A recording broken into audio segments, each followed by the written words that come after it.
Hola chicos, I'm Christian and I'm moving to Spain.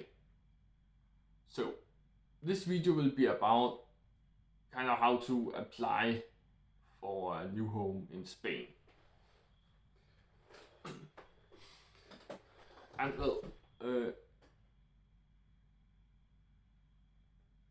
application process is kind of different depending on what you want to do. Like you can rent a home, short term, long term, and you can buy a home. And there are lots of videos of this on YouTube. That's a very important thing and a very interesting thing, and therefore people have made lots of videos about it. So this time around I'm not going into too much details, just a brief overview, just to set your thoughts going, and if you want to know more you can see other videos about it. But yeah, you can rent some homes, and yeah, you can buy, and no matter which of these to do, it's kind of necessary to have this NIE number, which are your personal number. It's called something different in every single country, but it's kind of like it's your personal ID number. Only you have one of a kind in that country, so they can identify you as being you. Like, yeah, making sure it's exactly you you're talking about. But it seems like it's kind of possible to get housing in Spain without this number. It's just way easier if you have it. Like, it's way easier to get a job if you have no number, and actually it's also easier to get an apartment, house, whatever, if you already have a job. Or also easier to get a job if you already have a home in Spain. So you kind of need the one to get the other, but not really, because then it will not ever happen. Of course, people are living in Spain, so it of course can happen without that. But it's easier if you have the other one to get the other one. So it's kind of strange thing going on there. If you want to rent an apartment, then you have to think about short term and long term, and we have to look into that, because it can be something you don't recognize when you see a house to rent. Then you maybe have not looked into details. But short term are most of the time that you can only rent it for a year, for example. Where long term are more like you rent it forever, as long as you want, or at least for like 5 years or something. So it's depending on what you do. Like, if you're only going to Spain for a year anyway, because you're only going to study there on exchange or something like I do, then maybe short term is better. But if you wanna find your like dream home, and you're going to live there on so long you can think of, and maybe forever, then it's very necessary to look for a long-term apartment, or actually more looking into actually buying the thing if you really want to live there forever and it's really your dream home. Because when you buy things in Spain, of course it's yours and nobody can throw you out, and also you don't have to put up any more money when you have put all the money on the table. If you put the full price on the table, that's it, there's no more. And that's very nice, because no matter how bad your situation becomes after you have bought a house, it will still be yours. You can never be homeless just because you run out of money, because it don't cost you anything to live into a house.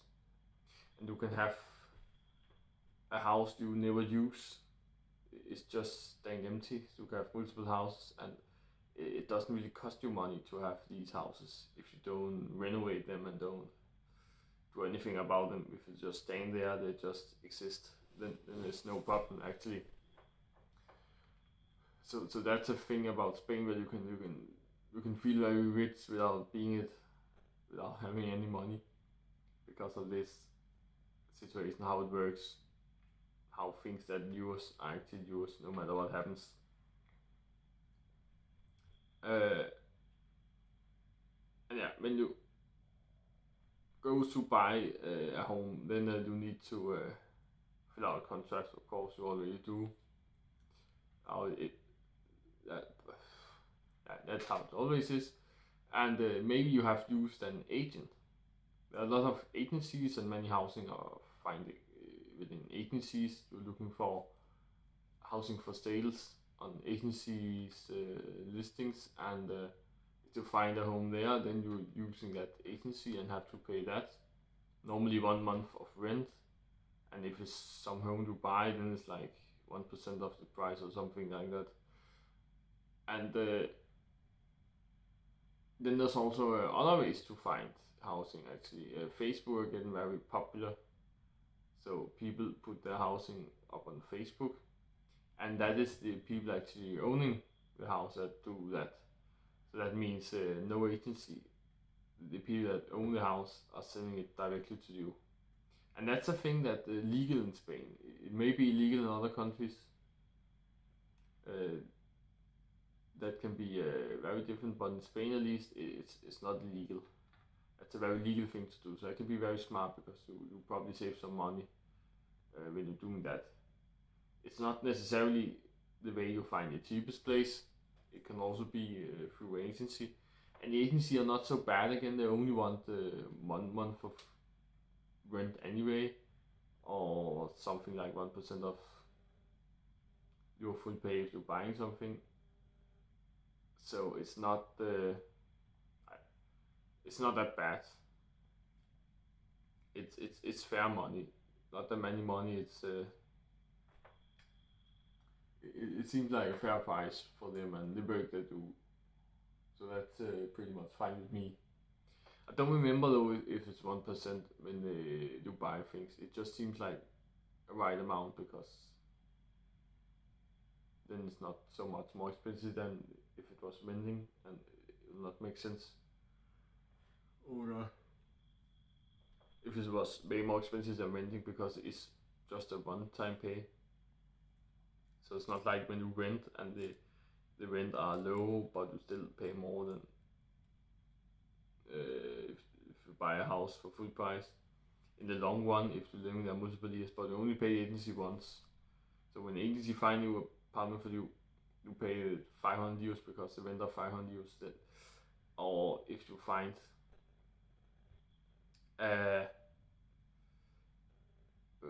house for 50,000 euros,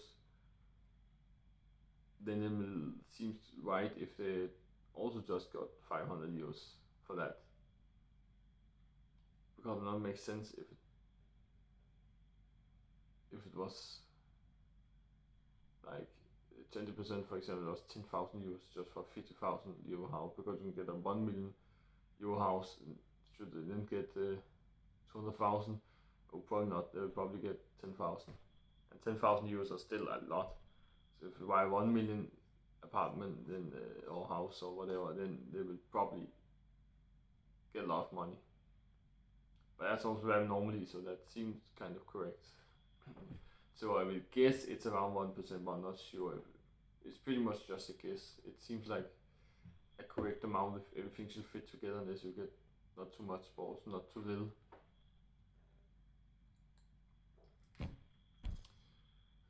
But yeah, that's pretty much how the housing situation works in Spain, and different ways you can do it. The different steps, types of rent and buy and so on, that exist in Spain. And also a bit about how you do it, apply for it, and so on. And guess if you want me to go into more details about this process and maybe show you my own process when I'm going to buy my own apartment or rent or whatever I do in Spain in a couple of months from now, then tell me about that. And I will probably do something about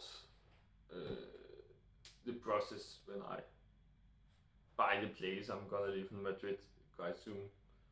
I will show you some details about the process, but if you want to see the whole process, then tell me about that. Or which details you want to see, what details you miss, maybe details you missed from others' videos too, or just details you want to hear more about from my video I just made right here. But if you like this video, then like it. If you want to see more about it again later in the process when I'm actually doing it, then subscribe for that. And then I guess I'll see you next one. Bye bye.